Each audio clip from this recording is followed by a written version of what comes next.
Sorry. Good morning. Good morning. So we'll make, excuse me, we'll make the bracha and then I'll start the screen share. Excuse me. Baruch atah Adonai Eloheinu melech haolam asher kitshanu b'mitzvotav v'tzivanu la'asok b'divrei Torah. Amen. And here is where we are. Um, I'm going to go back a little bit and let's there was a piece that I wanted you to know about, and it's quoted here in the Torah Tamima from Sota, where it says, "Vayasimu alav." They placed upon him uh, officers, tax officials. Remember, we discussed that. We read that yesterday. Here is this quotation. So in Sota, there's quite a bit of discussion and analysis of those verse that is in the Babylonian Talmud. And here they go.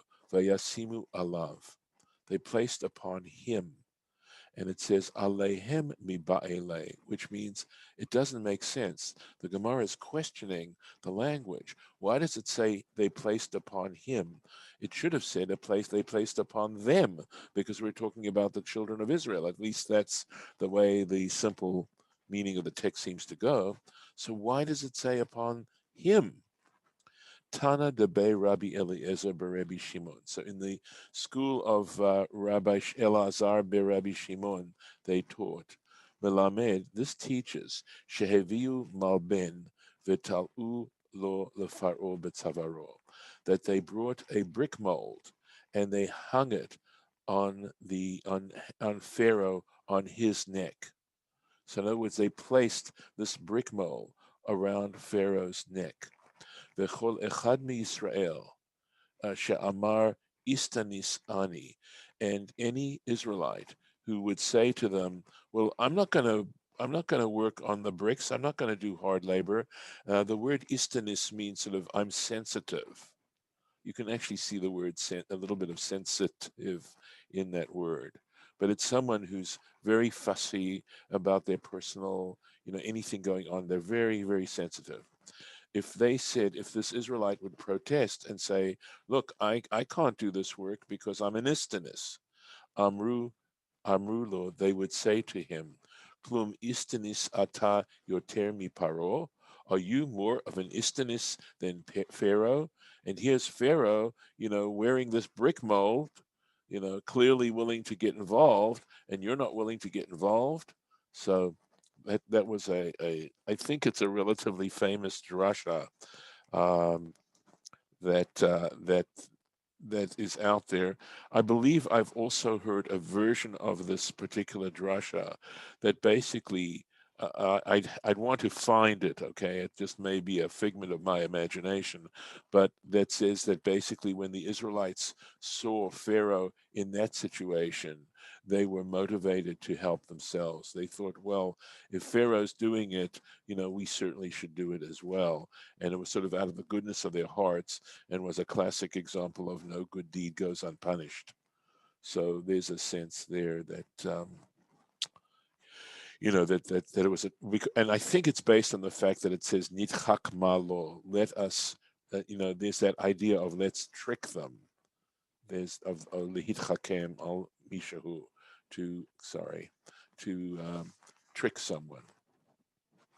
So back into the text, but I found that, and so I wanted to go back over that. Let's see where we are. All right. I think we've gotten as far as verse 14, I believe. Vayamararu et chayehem, and they embittered, maror, right? You know the word maror?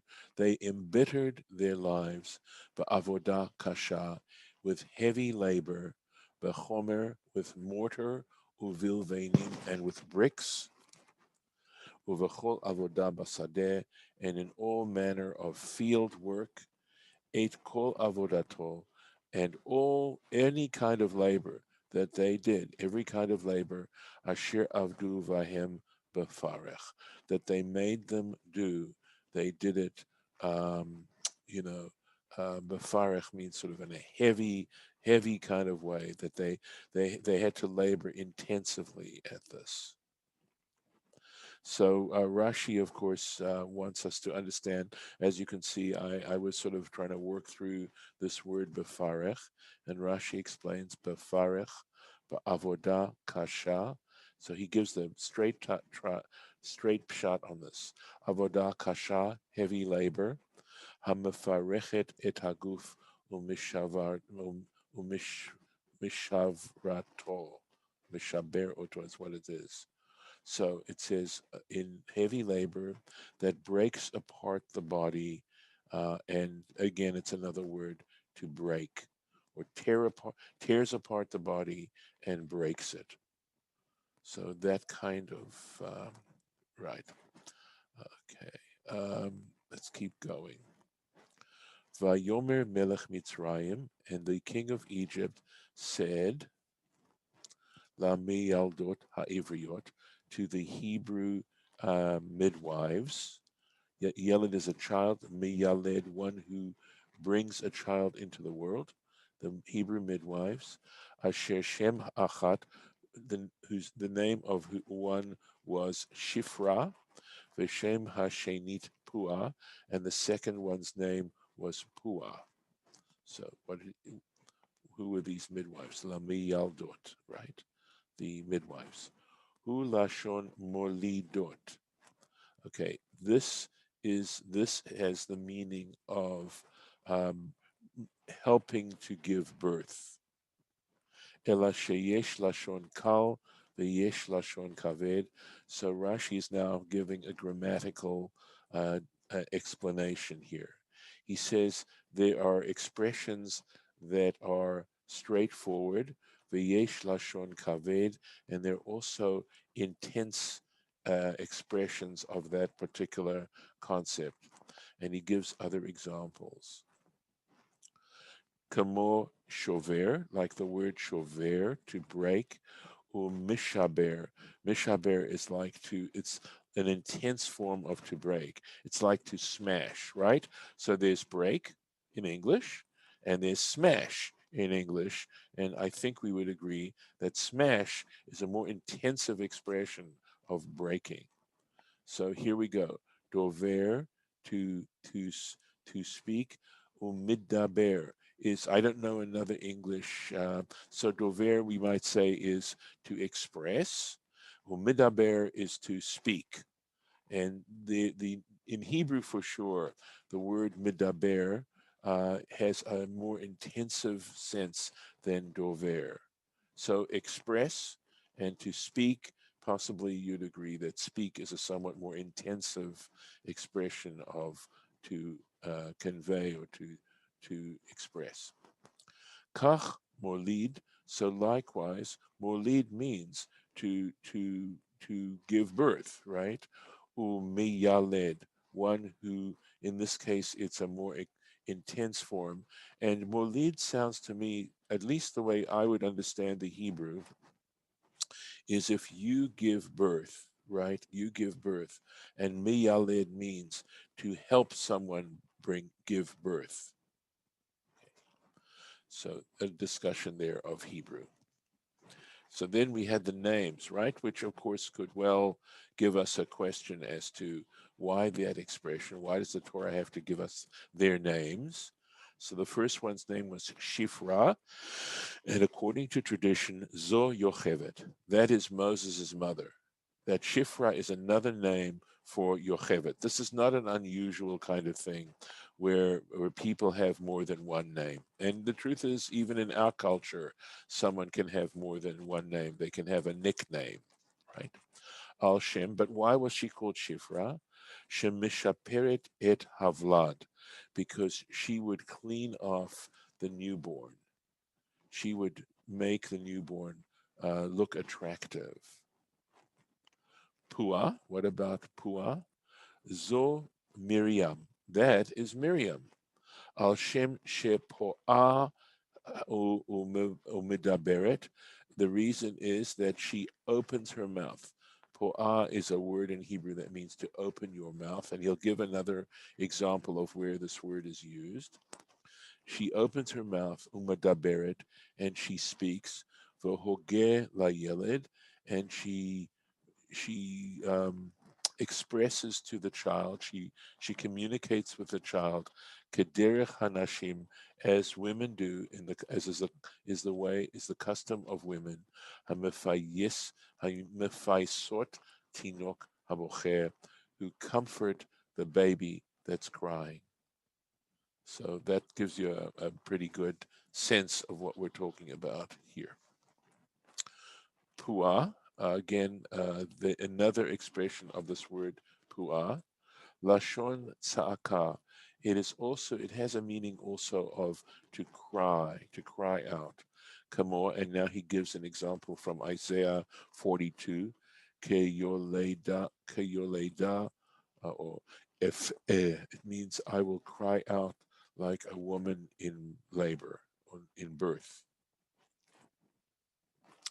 So what did Pharaoh say to these two women? Vayomer, and he said to them, Beyaledchen et ha'ivriot, when you help the Israelite women to to give birth, iten al ha'ovnaim, and you see them on the birthstone, okay, im hu, if it is a boy, v'hamiten oto, you should kill him. V'im bathi v'chaya. But if it is a daughter, then you can let it live, let the child live. Pharaoh was a sweet man. Okay. Beyaledchem. So again, the Hebrew is a little bit of an unusual expression of this word, and Rashi says, kamo beholidchem. It's the same thing as if it said, when you help them with their birth. Al ha'ovnaim. So here, this is not a common word, but we notice that if you know something about Hebrew, you know that the ayim ending is a dual plurality. So ofnaim would be a bicycle, a naim would be eyes, things that come about in a dual form. So it's a special kind of plurality.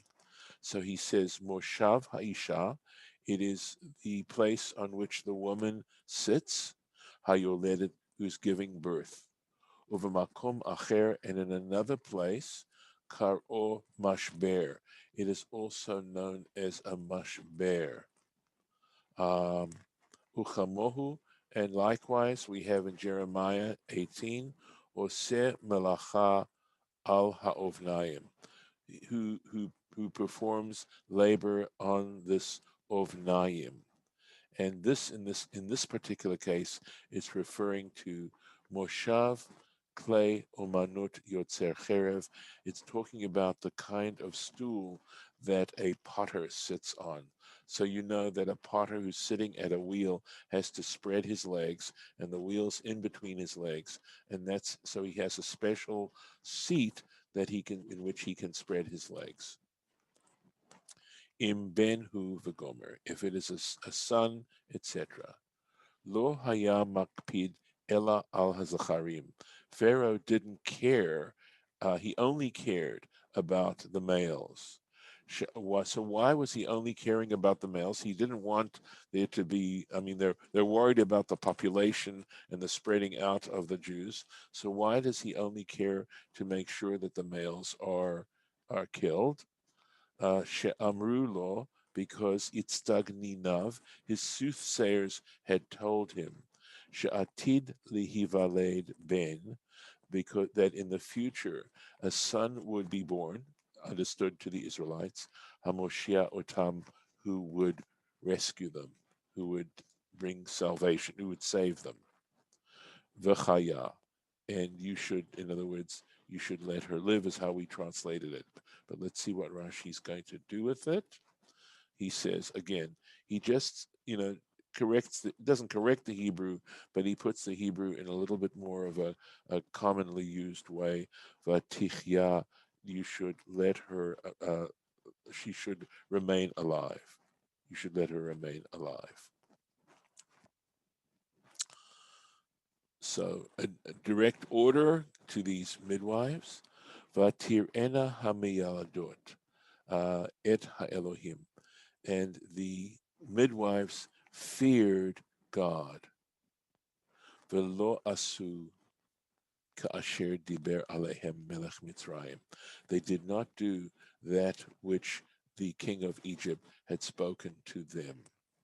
V'techayena et hayeladim, and they allowed the children to remain alive. They helped bring them into the world and keep them alive.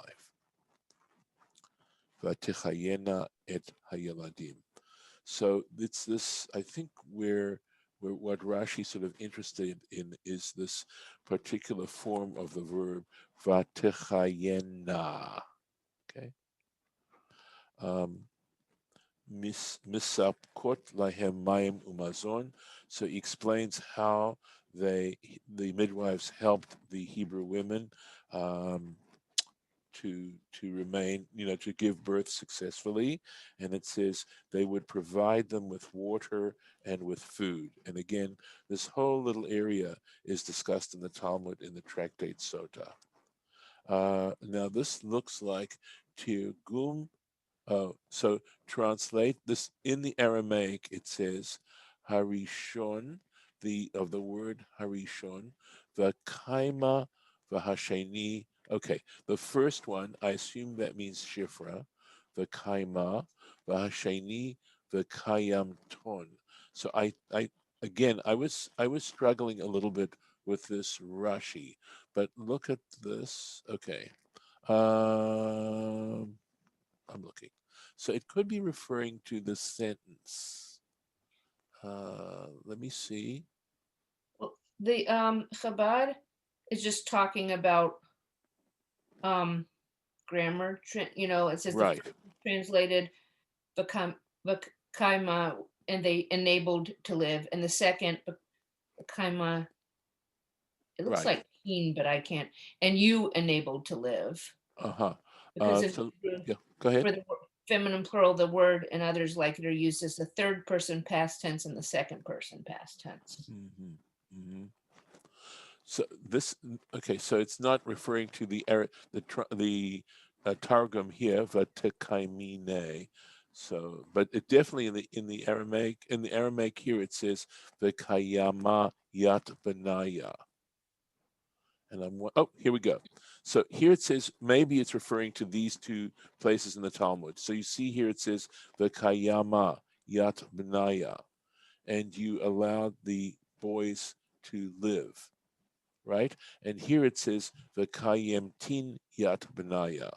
So it could be that Rashi is referring to these particular places in the Targum. And so the kaima sounds like that's third person singular. The kayamtin yatmanaya sounds like second person plural. And that could be what he's referring to. Kayamton. Lefi shelashon ivrit. Okay, why?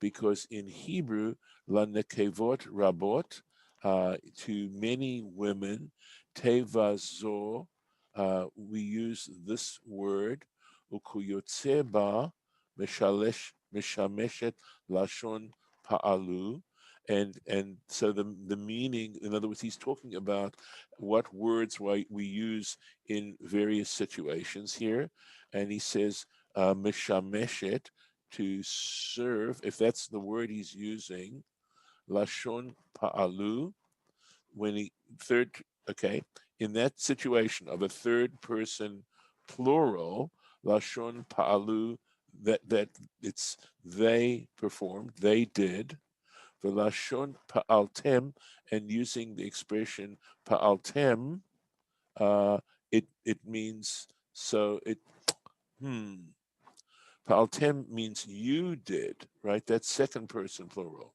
And then he gives some examples. So for me, this is a complicated Rashi. Kagon. For example, in Exodus chapter 2, Vatomar, uh, Vatomarna, Ish Mitzri, uh, Oh, maybe. Oh, sorry. Vatomrun. This is referring, of course, to where Tzipporah and the girls come back to Jethro, and they say to him, This does okay, say Tomarna here. yeah, so that's plural. Second, that's third person plural for women. Ishmi. So the daughters of Jethro said, Ishmitzri, an Egyptian man, right, referring to Moses. That's how they identified him. Lashon Avar. So that's past tense. Kamo vayomru lazacharim. So, for example, the masculine ending would be vayomru. So vatomarna is third person feminine plural, and vayomru is third person masculine plural. And I apologize for this being so technical. And here's another example. Vatidaberna befichem. And you, vatidaber, and you shall speak with your mouths. And that's because I believe pe is feminine. Uh, Why does Lashon, it have a masculine ending instead of chen? where is it? I'm sorry. You said Oh, I see what you're befichem. saying. Yeah, good question. Uh, I'd have to double check. And here But, it says, but by the way, Betida Berna. yeah, right. That's I believe I said that. Okay. So it could be, Judith, that when it comes to, yeah, hmm, right, it should be sebe fichen, but hmm. All right. I think the reason why, okay, here I can explain this. Pair, the word pair is feminine, but he's speaking to men, right? So he's saying, and you shall speak, or your mouths shall speak. So because mouth is feminine, the verb has to be feminine. But since he's speaking to men, okay, that part of their I did body get that is that. their mouths is feminine in grammatically, but he's speaking to men. You follow me? So the Mhm. bichem would be your mouths, that is you men's mouths. That's where the agreement has to take place. Lashon dibartem, okay, and again, you spoke, kamo vatidabru lezacharim. So that is when you say, you shall speak to males. V'chein, and likewise in Ezekiel, v'tichalalena oti. So again, it's using a feminine plural here. You will, um, oh, sorry, blocking It says on, profane. yeah, profane. That was the word I was looking for.